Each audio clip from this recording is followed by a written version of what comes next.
잘해 보면 재림전 조사 심판이 필요한지 우리가 알 수가 있습니다. 예수님께서 재림하십니다. 그러면 예수님께서 재림하실 때 어떤 일이 있는지 성경은 이야기하고 있습니다. 첫 번째 어떤 일이 있냐면 죽은 의인들이 부활한다라고 말씀하십니다. 주께서 호령과 천사장의 소리와 하나님의 나팔로 친히 하늘로 쫓아 강림하시리니 그리스도 안에서 죽은 자들이 먼저 일어나고, 예수의 재림의 날에 가장 먼저 일어나는 일은 죽은 의인의 부활입니다. 왜 재림 전 조사 심판이 필요한가 하면 이 세상에 얼마나 많은 사람들이 죽어 있습니까? 근데 그 죽어 있는 사람들 가운데에 부활시킬 사람들을 먼저 이렇게 심판에 놔야 누구를 부활시킬지 아시지 않겠습니까? 그래서 죽은 의인들을, 우리 하나님께서 부활시킬 의인들을 위해서 재림전 심판이 필요한 거죠. 또 한 가지는 살아있는 성도들을 위해서 예수 재림 시에, 우리 데살로니가전서 4장 17절이죠. 그 후에 우리 살아남은 자도 저희와 함께 구름 속으로 끌어올려 공중에서 주를 영접하게 하시리니 그리하여 우리가 항상 주와 함께 있으리라. 예수님 재림 때에 많은 사람들이 예수님의 재림에 관계가 될 텐데요. 그 가운데에는 의인도 있고 악인도 있을 겁니다. 그 중에서 구별을 해서 하늘로 데려갈, 공중에서 주를 영접하게 할 사람들이 구분되어 있어야 합니다. 그렇기 때문에 재림전 심판은 필요하지. 본교의 기본신조 24페이지 보면 이런 말씀이 있습니다. 조사 심판은 죽은 자들 중에 누가 그리스도 안에서 잠자고 있으며, 그러므로 그리스도 안에서 첫째 부활에 참여하기에 합당한가를 하늘의 주민들에게 계시해 준다. 그것은 또한 살아있는 자들 가운데 누가 그리스도 안에 있으며 하나님의 계명과 예수의 믿음을 지키고 있고, 그러므로 그분의 영원한 나라에 들어가도록 승천할 준비가 되어 있는지 분명히 알려준다. 이 심판은 예수님을 믿는 자들을 구원함으로써 하나님의 공의를 옹호한다. 그것은 하나님께 충성해온 자들이 하늘나라를 얻을 것을 선언한다. 그리스도의 이 봉사가 끝나면 재림 전에 인간을 위한 은혜의 기간도 끝난다라고 설명하고 있습니다. 말씀드렸듯이 재림 전에 누구를 부활시키실지, 누구를 변화시켜서 승천시키실지를 심판하는 그 심판, 그것이 재림전 심판이고, 그것을 조사 심판이라고 본교에는 표현을 합니다. 그런데 이게 왜 이 남은 자손과 연관되어 있는가? 우리는 지난 시간에 이 남은 자손이 세 천사의 기별을 전한다라고 말씀드렸습니다. 그런데 그 첫째 천사의 기별 가운데 그의 심판하실 시간이 이르렀다라고 하는 이러한 기별을 전해야 한다라고 말씀드렸습니다. 그런데 여기 말씀하고 있는 그의 심판의 시간이 이르렀다라고 하는 그 심판은 바로 오늘 우리가 다루고 있는 재림전 심판. 그러니까 누구를 부활시켜서 데려갈 것인지, 누구를 변화시켜서 데려갈 것인지를 구분짓는 심판. 그것이 예수 재림 딱 그때에 있는 게 아니라 예수님 재림 전에 미리 준비되어서 예수님 오실 때 즉시로 죽었던 의인들이 구하라, 즉시로 살아있던 의인들이 변화되어서 승천하는 그러한 일이 있다라는 것을 이야기하고 있습니다. 그러니까 심판은 예수님 재림 전에 있단 말이에요. 예수님의 재림과 관련되어서 세 번의 심판이 있음을 성경은 말합니다.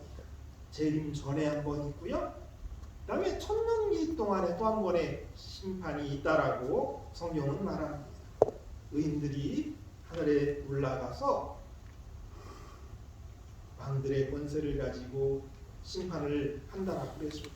그리고 마지막으로 천년기가 끝난 다음에 모든 악인들이 부활하고 그 악인들이 불과 유황에 타는 그 집행심판, 우리가 이야기하는 지옥의 심판이라는 심판이 있고 그 심판의 끝, 그들을 다 태워버리고 이 지구를 새하늘과 새 땅으로 우리 하나님은 만드시는 거죠.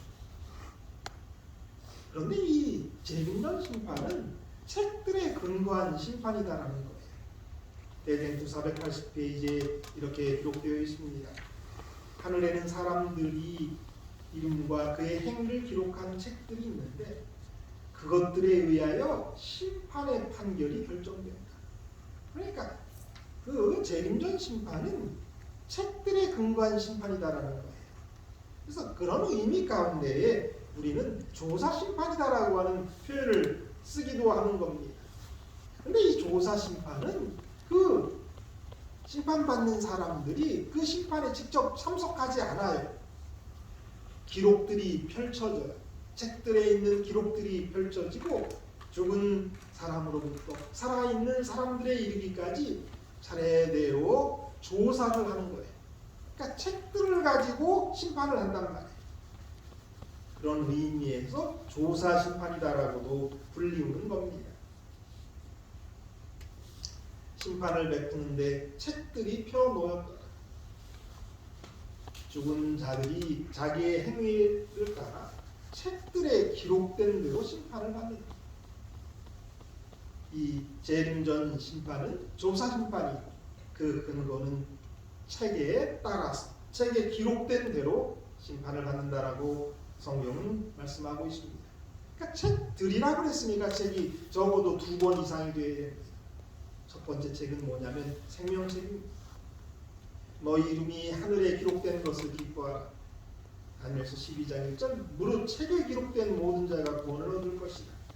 계시록 21장 27절 오직 어린 양의 생명책에 기록된 자들을 뿐이다. 성경은 생명책에 대해서 언급하고 있습니다. 이 생명책은 구원받을 사람들의 이름이 기록되어 있는 책입니다. 본 교재에 보면 이런 글을 적고 있습니다. 생명책에는 하나님을 섬긴 적이 있는 모든 사람의 이름이 기록되어 있다. 이는 아담으로부터 시작해서 이 땅의 마지막 사람까지 하나님의 부르심에 응답하여 그분과 올바른 관계를 맺고 살아갔던 모든 사람의 이름이 이 책에 기록되어 있음을 의미한다. 생명책과 관련해서 기억해야 할 한 가지는 위에 마지막 성경절에 암시되어 있듯이 그 책에 기록되어 있는 이름 중에 어떤 이름들은 후에 거기에서 지워질 수도 있다는 것이다. 그러니까 생명책은 구원받을 사람들의 이름이 기록되어 있습니다. 그래서 많은 침례식에서 그들이 침례 받음으로 말미암아 그의 이름이 하늘 생명책에 기록된다라고 말합니다. 그러니까 예수님을 개인의 구주로 받아들이고 선택했을 때 그리고 하나님을 따르고 섬기기로 했을 때 그의 양심에 따라 우리 하나님대로 살기로 결정하고 그러한 삶을 살았을 때 그의 이름은 생명책에 기록되는 겁니다. 그런데 생명책에 이름이 한번 기록됐다고 해서 그것이 계속 유지되는 것은 아니다라고 성경은 이야기합니다. 출애굽기 32장 33절에 여호와께서 모세에게 이르시되 누구든지 내게 범죄하면 내가 내 책에서 그를 지워버리리라. 그 내 책은 생명책일 겁니다. 우리 하나 예수님을 받아들이기로 구원을 선택했지만 그러나 그가 그 구원에서 떠나면 그 이름은 생명책에서 지워질 수도 있다라고 성경은 이야기하고 있습니다. 그래서 계시록에 보면 이기는 자는 그 이름을 생명책에서 지우지 않을 거다. 끝내 승리하는 사람이 이름이 생명책에 영원히 기록될 것임을 말하고 있는 겁니다. 두 번째 책은 기념책입니다. 말라기 3장 16절 여호와를 경외하는 자와 그 이름을 존중히 생각하는 자를 위하여 여호와 앞에 있는 기념책에 기록하셨느니라. 나의 선한 일을 두말하지 마옵소서. 공동번역은 지워버리지 말아 달라고 있는데 그 선한 일이 기록되고 있음을 이야기하고 있습니다. 기념책은 선한 행위를 기록한 책입니다. 대쟁투에 보면 기념책에 어떠한 것들이 기록되는지 말씀하십니다. 하나님의 기념책에는 의로운 행위가 빠짐없이 영원히 기록된다. 거기에는 유혹을 물리친 것, 악을 이긴 것, 부드러운 자비로 표현된 말이 모두 자세히 기록된다. 그리고 모든 희생적 행위와 그리스도를 위하여 받은 고난과 슬픔이 모두 기록된다. 기념책에는 선한 행위들이 기록된다. 하나님을 위해서 한 일들이 기록된다라고 이해하면 되겠습니다. 다른 한 책이 있는데 그 책은 죄의 책입니다. 전도서 12장 14절입니다. 하나님은 모든 행위와 모든 은밀한 일을 선악간에 심판하시리라. 은밀한 일까지도 선악간에 심판하기 위해서는 기록이 있어야겠죠. 마태복음 12장 36절에서 37절에요. 사람이 무슨 무익한 말을 하든지 심판날에 이에 대하여 신문을 받으리니 내 말로 의롭다함을 받고 내 말로 정죄함을 받으리라. 그래서 어떤 책이 또 있냐면 죄의 책이 있어요. 죄책이라고도 불립니다. 우리의 모든 악한 행위들이 기록되어 있는 그러한 책이 있습니다. 대쟁투에 보면 이렇게 말씀하세요. 죄책에 대해서 각 사람의 이름 아래 온갖 악한 말, 모든 이기적 행위, 온갖 의무의 대만, 모든 은밀한 죄, 모든 기만 등이 무섭게도 정확히 기록되어 있다.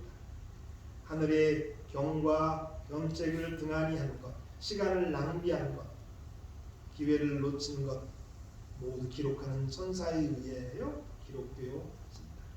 그러니까 죄책이 있고 우리의 모든 죄들이 기록되어 있단 말입니다.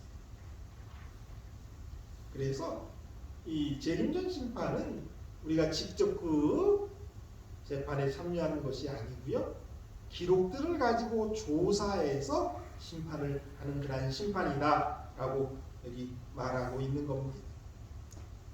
그런데 이 책들이 펴있다라고 하는 의미가 뭐냐? 교재는 이야기하고 있는데 그건 뭐냐면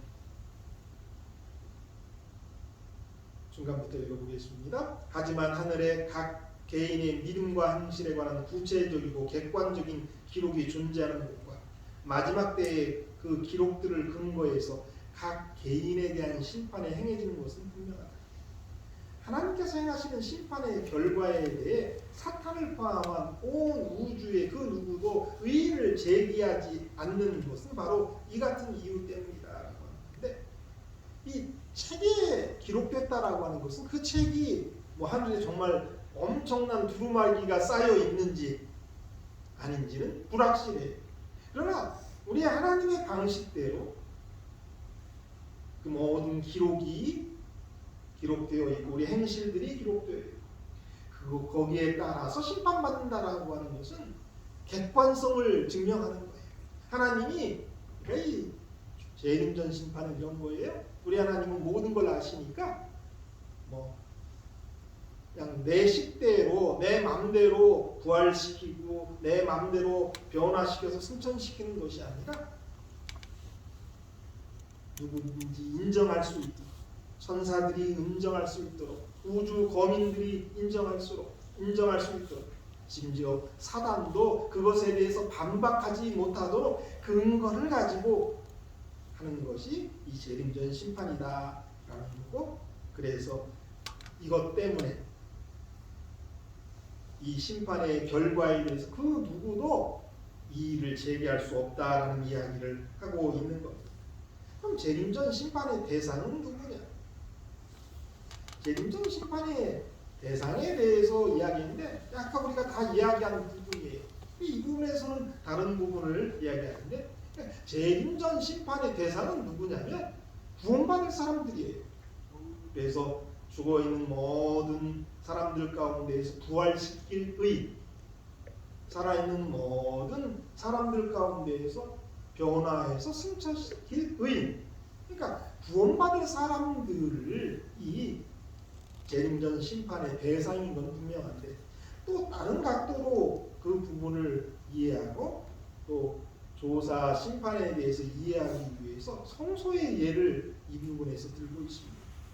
성소에는 두 가지 큰 제사가 있어요. 날마다 드려지는 제사가 있고요. 1년에 한 번씩 드려지는 제사가 있는데 이 날마다 드려지는 제사 가운데에는 날마다 드려지는 제사를 이제 상번제라고 이야기하는데 아침에 한 번, 오후에 한 번 드려지는데 그런 제사 말고도 죄 지면 이렇게 양을 끌고 와서 소를 끌고 와서 드리는 속죄제를 드리기도 합니다. 그런데 이스라엘 땅이 워낙 넓기 때문에 죄 질 때마다 양을 한 곳에서 끌고 올 수 없어요.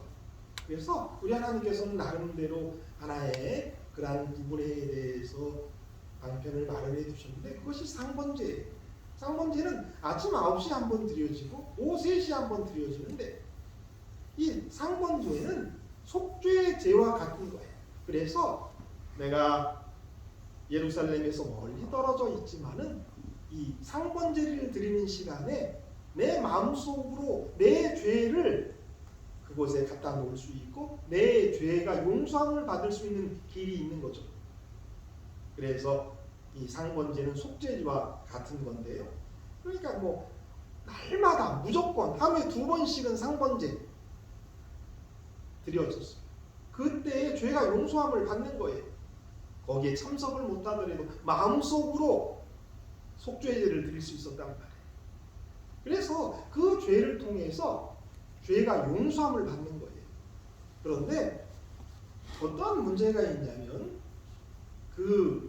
이제 여기 그림처럼 죄인은 어떻게 해요? 양을 끌고 와서 그 양 머리에 안수를 합니다. 그래서 내 죄가 누구에게 전가됩니까? 양에게 전가됩니다. 죄의 싹슨 사망이기 때문에 그 양은 나 대신 죽습니다. 그리고 그 피를 받아요. 근데 성경은 생명이 어디 있다라고 얘기하냐면 피에 있다라고 얘기해요. 그래서 나 대신 죽은 그 양의 피, 거기에는 내 죄가 있어요. 근데 그 피를 어디에 뿌렸냐면 성소와 지성소 사이에 휘장에 뿌렸어요. 그러면 내 죄는 분명히 전가됐어요. 저는 용서받았습니다. 그런데 내 죄의 흔적, 그걸 다른 말로 이야기하면 죄송합니다. 내 죄의 기록은 어디에 있어요? 휘장에 있는 거예요. 나 대신 양이 죽었잖아요. 그 양의 피, 그 생명의 피, 죄로 더럽혀진 그 피가 휘장에 뿌려져 있기 때문에 나는 죄에서 자유하였지만 내 죄의 흔적은 어디에 남아있어요? 휘장에 남아있어요. 다른 말로 얘기하면 내 죄의 기록이 어디에 남아있는 거예요? 휘장에 남아있어요. 그 죄의 기록을 없이 하는 일이 있었는데 그것은 1년에 한 번씩 드려지는 대속죄의 일의 행사를 통해서 그 기록이 없어지는 그런 상징적인 제사를 대속죄의 날 드렸어요. 그래서 대부분의 제사는 안수한다고 그랬죠. 그래서 죄가 전가되는데 이 대속죄일 날 하나님을 위한 염소는 안수하지 않은 그러한 양이에요. 그러니까 깨끗한 양이죠. 죄가 전가되지 않은 상태에서 그 양을 죽이고 그 피를 받아서 어떻게 하냐면 속죄소라고 하는 곳에 뿌려요. 여러분 이 속죄소라고 하는 게 뭐냐면 법궤 뚜껑이 속죄소예요. 그러니까 법궤라고 하는 것은 법을 넣어두는 궤장이 법궤예요. 그래서 이렇게 들 수 있는 법궤고요. 그 법궤의 뚜껑을 속죄소라고 불러요. 그래서 성경에 이렇게 얘기하고 있는 거예요. 속죄소를 궤 위에 얹고 내가 내게 줄 증거판을 궤 속에 넣으라. 그러니까 법을 넣는 궤장이 법궤고 법궤를 덮는 그 뚜껑이 속죄소인데 그 속죄소가 그룹 천사가 있는 그런 뚜껑이에요. 그런데 대속죄일 날 그 죄와 상관없는 피를 가지고 예수님의 피를 상징하죠. 속죄소에 7번 뿌리면서 우리의 모든 죄가 다 사라지는데 그때까지만 해도 뭐가 남아있냐면 죄의 흔적은 남아있어요. 그래서 나오면서 그 죄의 흔적들을 제거하는 일을 해요. 그래서 다시 나와서 어디에 죄의 흔적이 남아있다고 했어요? 휘장에 남아져 있는데 그 휘장에 그 피를 뿌려요. 하나님께 용서함 받게 한 그 피, 죄를 완전히 사하는 그 피를 가지고 나오면서 성소의 휘장에 뿌려요. 그리고 이제 제사 때마다 여러 일인데 분향단 위에도 바를 때가 있고 번제단 뿔에도 바를 때가 있기 때문에 걷다 다 뿌리면서 죄를 받아가지고 나오는 거예요. 죄의 흔적들을 다 가지고 나오는 거예요. 그래서 여러분 들어보셨겠지만 아사셀 염소, 사단을 대표하는 아사셀 염소 위에 그 모든 죄를 전가시켜서 그 아사셀 염소를 광야에 몰아서 죽게 함으로 죄의 모든 책임은 사단이 지게 하는 일을 하는 것이 대속죄이죠. 굳이 이 부분에서 이러한 부분을 다루는 것은 그런 거예요.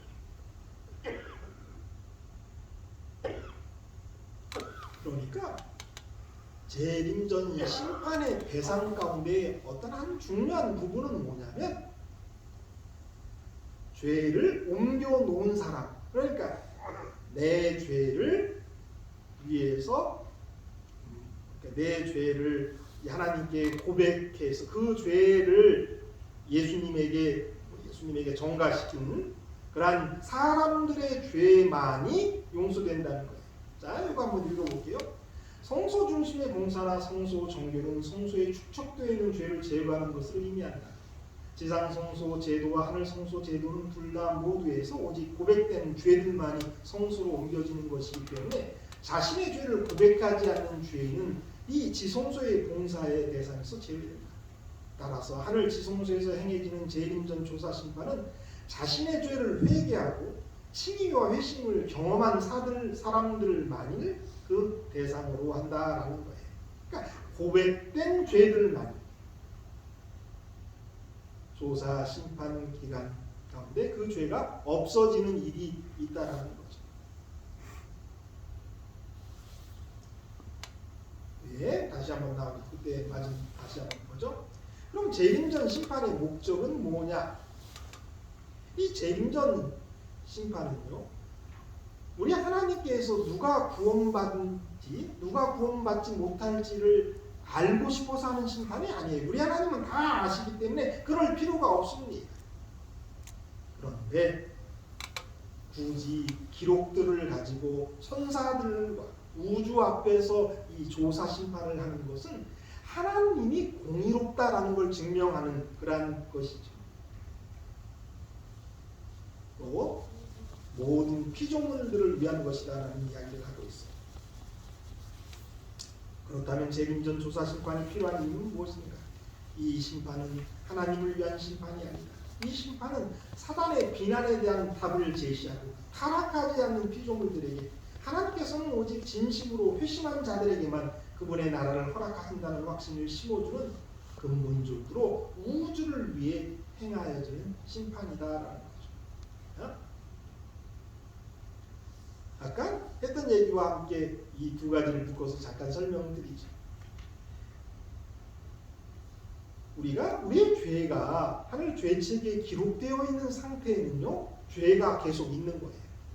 그럼 죄인은 하늘에 갈 수 없단 말이에요. 그래서 죄의 흔적까지 없이 하는 것, 도말하는 것, 그것이 이 조사 심판 가운데에서 이루어지는 이 첫 번째고요. 두 번째는 뭐냐면 이 우주 거민들이 있다라고 성경은 이야기한다는 거였어요. 근데 이 우주 거민들이 염려를 하게 되죠. 왜냐하면 죄인이었던, 죄를 지었던 사람이 이제 자기들과 같이 하늘에서 같이 산다라는 거예요. 그들은 두려워합니다. 다시 사단의 반역 같은 반역이, 아담의 반역 같은 반역이 다시 일어나지 않기를 원하는데, 우리 하나님께서 이제 당신의 피로 산 사람들을 이렇게 구원해서 이제 하늘 거민으로 이제 삼는다고 하는데, 그들이 혹시 죄를 다시 지으면 어떡할까라고 하는 불안한 마음이 천사들과 우주 거민들에게 있을 수 있단 말이에요. 그래서 그러한 조사 심판을 통해서 그렇지 않다. 그들은 예수님을 온전히 의지해 예수님을 너무나 사랑하고 십자가를 의지하고 십자가를 통해서 구원받은 사람이기 때문에 그들은 다시는 죄를 짓지 않는 그런 사람임을 보증하는 것. 그것이 이 재림전 심판의 다른 한 국면이란 말이에요. 그래서 그것은 근본적으로 우주를 위해서 행해지는 심판이다라고 이야기하고 있는 거죠. 그렇기 때문에 이 재림전 심판은 이 구원받을 사람들, 하나님의 사람들이 그것에 대해서 걱정할 필요가 없어요. 왜 걱정할 필요가 없냐면 재림전 심판은 누구만 심판받는 거라고요? 구원받을 사람만 심판하는 거니까 뭐 걱정할 필요가 없다라는 것을 하고요. 그 심판의 한편에 누가 서 계셔요? 예수님이 서 계시고 모든 죄 문제가 거론될 때마다 내가 그 죄를 위해서 돌아가셨다라고 우리 하나님께서 선언하시고 그가 그 죄를 내게 가져와서 용서받았다라고 선언되어지는 그러한 것. 그것이 재림전 심판이다라고 우리가 생각할 수가 있습니다. 그래서 재림전 심판의 결과는 뭔지 이야기하는데요. 한번 잘 들어보세요. 대쟁투 483페이지에 심판 때 기록한 책들을 펼치면 예수님을 믿는 모든 사람들의 생애가 하나님 앞에 나타난다. 우리의 대언자 되신 그리스도께서는 이 세상에서 처음 생존한 사람들로부터 시작하여 지금까지 살아있는 사람들에 이르기까지 각 시대의 모든 사람들의 사건을 제시하십니다. 각 사람의 이름이 불리워지고 모든 사건이 세밀히 검토된다. 어떤 이름은 간합되고 어떤 이름들은 거절된다.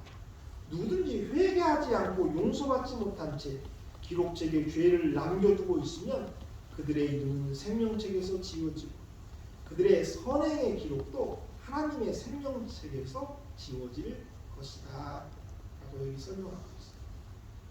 회개하는 모든 죄, 그 죄를 이 조사 심판의 과정을 통해서 깨끗하게 다 지워 죄 없는 자가 되는 거예요. 그러니까 조사 심판은 우리가 죄를 지었던 죄인이지만 죄의 기록, 죄의 흔적이 있지만은 그러한 기록, 그러한 흔적까지도 다 지워버리는 그러한, 그래서 이 사람은 의인이고 이 사람은 다시는 죄를 범하지 않을 사람임을 증명하고 도장 찍어주는 그러한 것이 조사 심판이다 라는 것이고요. 반대편에서 악인들은 여기에 해당 사항이 없고요. 특별히 제일 처음에 하는 심판 가운데에는 생명책에 기록되었던 그러나 예수님을 떠났던 이름들이 지워지는 일이 있어야 되겠죠. 왜냐하면 생명책에 기록된 사람만이 구원받을 때 그러한 일이 전제될 수 있다라는 이야기를 여기서 하고 있습니다. 그래서 이 조사 심판을 통해서 너희 모든 죄에서 너희가 여호와 앞에서 정결하게, 아까도 말씀드렸지만 레위기 16장은 대속죄일에 관한 장이고요. 이 대속죄일의 기간에 너희 모든 죄에서 너희가 여호와 앞에서 정결하게 되는 죄의 흔적까지도 다 없이 하는 일이 일어난다라고. 마지막으로 재림전 심판과 선악의 대쟁투라고 하는 부분인데요. 성서론 232페이지 이런 말씀이 있어요. 하늘 성소에서 행하여지는 하나님의 심판 사업은 두 가지 측면을 지니고 있다. 이 심판은 한편으로는 이 땅에 사는 하나님의 백성의 그 초점을 맞추고 있지만 다른 한편으로는 우주 전체와 연관을 맺고 있는데 이는 하나님께서 이 심판을 통해서 선악간의 투쟁에서 성공적인 결말을 이끌어내시기 때문이다. 그래서 재림전 심판은 두 가지 측면이 있는데 하나는 하나님의 백성, 구원받을 사람에게 초점을 맞춰요. 그래서 그들의 죄를 완전히 깨끗하게 하는 일이 있고요. 또 한 가지는 우주와 연결되어 있고 선악간의 대쟁투 가운데 연결되어 있는데, 예수님의 십자가가 결국은 선악간의 투쟁에서 죄를 완전히 없이 한다라는 것을 보여주는 그러한 것이다라는 것이죠. 그래서 하나님의 자녀의 구원을 우주 앞에 공식적으로 확증하는 것. 그래서 아까 말씀드린 것처럼 우주 거민들이 불안하지 않도록 우리 하나님께서 인쳐주시는 거고 확신시켜주는 거고, 그들의 죄를 완전히 없이 하면서 의인을 만들어주는 그러한 것, 그것이 모사 심판, 재림전 심판이고요. 두 번째, 죄인에 대한 하나님의 구원 행위가 정당한 것임을 증명해요. 하나님의 심판, 이 심판의 행위를 통해서 그분 자신이 절대적으로 공명정대하신 분이 드러나게 됩니다. 사탄은 하나님의 구속사업과 관련해서 더는 그분을 비난할 수 없다. 왜냐하면 책들을 가지고 또 증인들 앞에서 이 일을 하고 있으니까요. 그래서 우리가 성경을 깊이 연구하다 보면 이 재판을 위해서 24장로가 그 재판에 참석하고 있고요. 우리 모든 인간들을 대표해서 참석하고 있고, 그 24장로는 예수님께서 십자가에서 돌아가실 때 자던 성도들이 부활했다는 말씀이 있어요. 그분들이 하늘에서 인간을 대표해서 이 재판에 참석하고, 그리고 책들을 통해서 천사들과 우주 거민들이 보는 앞에서 하나님의 구원의 행위가 정당한 것임을 증명하는 것이 조사 심판이다라는 거죠. 재림전 조사 심판은 마지막으로 하나님이 행하시는 심판이 궁극적인 목적이 죄를 제거하는 것임을 보여준다라고 했어요. 이 선악간의 재쟁투의 끝, 그 해결은 우주에서의 선악간의 쟁투는 죄가 시작함으로 시작됐는데, 이 죄를 완전히 없이 하는 것, 그것의 어떠한 시작이 이거다라는 거예요. 그래서 재림전 심판이 있고 천년기의 심판이 있는데, 이 재림전 심판은 의인의 심판이고 또 우주 거민들을 위한 심판이고요. 이 천년기의 심판은 악인을 조사하는 심판이고요. 하늘나라에 올라간 의인들이 왜 저 사람 심판받아서 멸망할 수밖에 없나를 깨닫게 되는 심판이고요. 결국 모든 악인들은 예수님께서 천년 이후에 오실 때에 다 부활하게 되고, 그들도 그들의 죄책이, 이때까지는 악인들의 죄의 기록들은 있겠죠. 이 죄책들을 통해서 그들이 결국은 하나님을 믿지 않고 그들의 죄의 선택이 증명되고 그들이 심판받는 집상 심판이 마지막 심판, 이러한 모든 것을 통해서 결국 완성되는 것은 죄가 없이 되는 거예요. 그래서 이것을 선악간의 대쟁투다라고 이야기하고 있는 거죠. 재림 심판의 목적, 정죄가 아니라 사명입니다. 이 심판은 구원받을 사람들의 죄가 도말되고 정결되는 것을 선언합니다. 그리고 우주 선악간의 싸움 가운데에서 죄를 해결하는 것, 그리고 우주 거민들이 하늘에 올라갈 사람들을 그들의 편으로, 이제 그들의 이웃으로 받아주는 그 일을 위해서 이루어지는 것이 재림전 심판이다라는 이야기를 했습니다. 오늘도 좀 길어졌네요. 책들을 보시고 맞아 다 정리하시고, 이러한 재림전 심판이 분명히 있다. 그리고 그 심판은 이미 시작되었다. 첫째 천사가 기별을 전할 때 이 심판은 이미 시작된 거예요. 그래서 지금 진행되고 있는 것이고, 그 심판이 끝나면 누가 오신다고요? 예수님이 오신다. 그러니까 우리는 적어도 언제 심판받아야 될까요? 재림 전에 심판받아야 되겠죠? 이 재림 전에 우리가 심판받는다면 우리는 구원받을 것이 분명합니다. 우리의 모든 죄 다 다 우리 하나님께 고해서 우리의 모든 죄가 다 깨끗해지는 그러한 경험을 하고 하늘에 가는 저와 여러분 되기를 원하면서 오늘 마치도록 하자. 기도하겠습니다. 하늘에 계신 아버지, 사람이 죽으면 심판은 정해져 있다라고 말씀하셨습니다. 그런데 심판이 언제 심판받는지 중요한 우리가 오늘 배웠습니다. 예수님 재림 전에 심판받으면 구원받는 것이고 예수님 재림 후에 심판받다면 우리가 멸망할 수밖에 없다는 것 오늘 배웠습니다. 하늘에 계신 아버지, 저희를 사랑하셔서 정말 이 조사 심판 기간 내 재림 전 심판에 우리의 이름이 불려지고 우리가 재판받게 하여 주시고 그 재판에 우리의 모든 죄가 깨끗하게 용서받아서 저 하늘에서 영원히 살 수 있는 저희 모두가 되게 하여 주시옵소서. 그러한 축복이 우리에게 있기를 간절히 바라보며 예수님의 이름으로 기도드립니다. 아멘.